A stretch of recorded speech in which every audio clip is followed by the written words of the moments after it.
É esta ideia de uma nova aprendizagem que eu gostaria de partilhar aqui hoje convosco e para isso vou fazer um pequeno recuo histórico e de forma muito breve, excessivamente breve, comparar o que é ainda hoje a nossa escola com o que ela vai ser de imediato num futuro que provavelmente já é presente.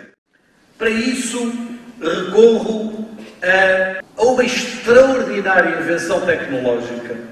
E essa invenção tecnológica, sobre a qual nós talvez não tenhamos a consciência da importância que ela teve, é uma invenção tecnológica que se chama o quadro negro. Não é?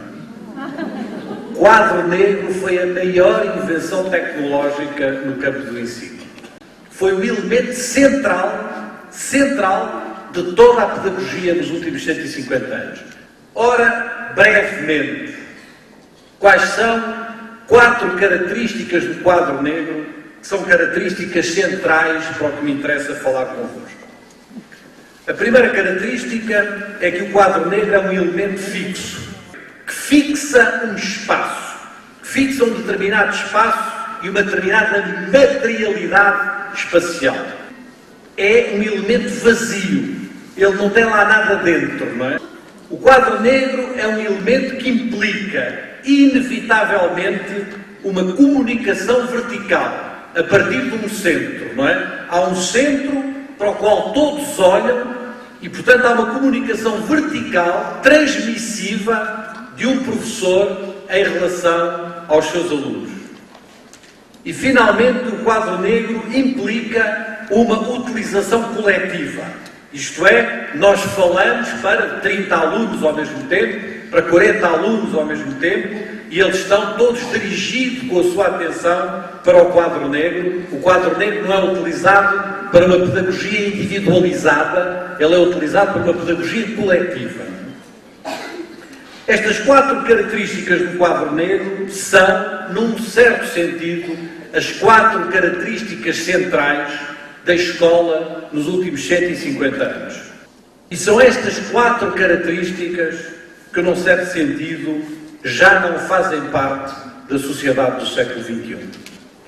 Os novos instrumentos, metaforicamente, os novos dispositivos tecnológicos, em vez de serem fixos, são móveis. São, por definição, móveis. Andam connosco no nosso bolso, andam connosco em todo lugar, não é? Em vez de serem elementos vazios, são elementos cheios de conhecimento. Lá dentro estão todos os conhecimentos do mundo, está toda a enciclopédia do mundo, estão todos os conhecimentos possíveis e imaginários.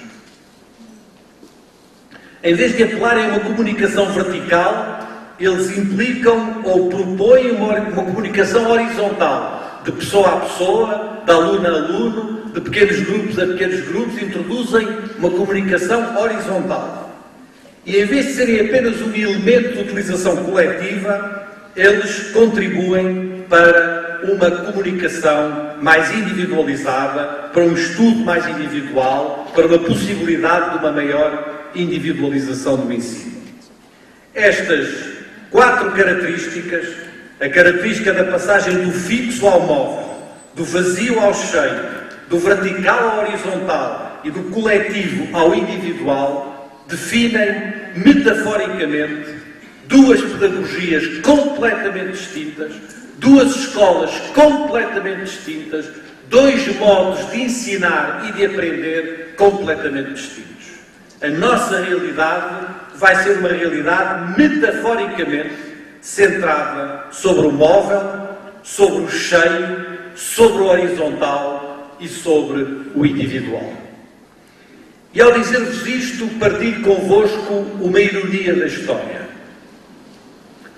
E a ironia da história é a seguinte: eu venho desse ideário pedagógico, do ideário pedagógico humanista, da interação, do autoconhecimento, da autonomia, da pedagogia ativa, da criatividade, da capacidade da gestão do imprevisível pedagógico. Tínhamos o ideário, mas não tínhamos as ferramentas para concretizar isto. Ironia da história, talvez, grande ponto de interrogação, os novos dispositivos e as novas tecnologias nos deem, finalmente, os instrumentos para conseguirmos concretizar este ideário pedagógico pelo qual nos batemos há 100 anos e pelo qual tão pouco fizemos. A ironia da história é que talvez seja pelo lado da tecnologia que nós vamos conseguir ter as ferramentas pedagógicas, os instrumentos que nos permitem concretizar os sonhos que fomos sonhando nos últimos 100 anos, mas que ficaram por concretizar, que ficaram por cumprir na maioria das nossas escolas. Sabendo que o que conta não é a tecnologia em si, a tecnologia não resolve nenhum problema, não é? O que conta é a cultura, é o conhecimento, é uma nova relação com o conhecimento, é uma aprendizagem que liberta, uma aprendizagem que nos liberta. A minha partilha convosco é que chegou a hora, no ano de 2014, de finalmente pormos em prática um ideário pedagógico que alimentamos há 100 anos e em relação ao qual muito pouco fizemos. A escola do século XXI não pode ser a escola do século XX. Há novos modos de aprendizagem. As crianças hoje aprendem de maneira diferente, relacionam-se de maneira diferente, comunicam de maneira diferente do que a nossa e temos que ser capazes de dar resposta a este ideário, de dar resposta a este novo projeto.